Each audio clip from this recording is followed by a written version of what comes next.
So according to multiple news outlets, later this month in September, Xbox Preview members should be receiving the new dashboard, an update that finally brings Windows to Xbox. And we've covered this update for a long time about how it's going to bring added benefits, mainly, ultimately, a lot more games because developers can build a game on the PC and then easily transition them to console or mobile. So from a developer standpoint, you know, if you can build one easily and then transition it across multiple platforms, that means a lot more revenue for you. So pretty good deal there. But it turns out that Microsoft is about 14 years behind on their plan.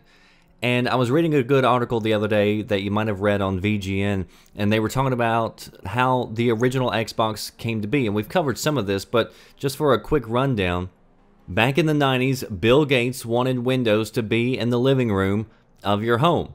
And we've talked about before how Microsoft was worried because Sony's PlayStation was coming in, and Sony was offering a product with a DVD player built into it. They were trying to get PC game developers on board by promising them a system that had a growing audience, and they could also command higher prices. So Microsoft saw this as a direct threat to its efforts of getting a Windows PC to be the multimedia hub for your home.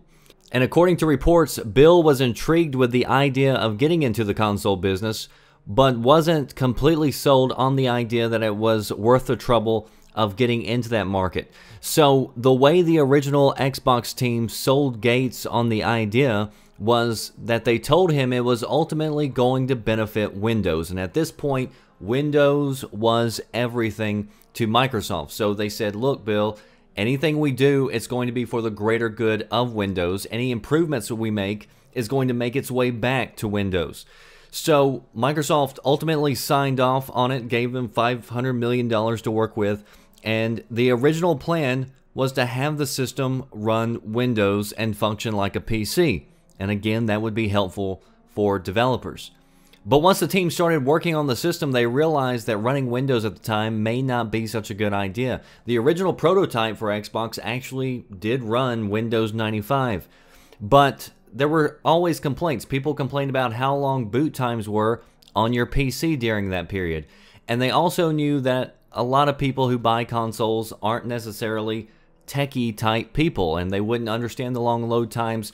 Also, Windows architecture at the time ran on a lot of code where multiple applications would depend on some of the same files, and whenever you had multiple applications needing the same files, then you would get that blue screen of death, which many of us remember.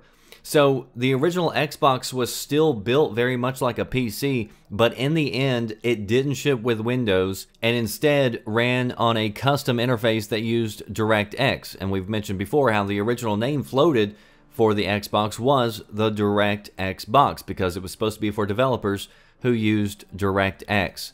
But they said a year into development, Bill Gates was, quote, very, very pissed because not a lot of code was making its way back to the Windows team. So it wasn't helping Windows at the time.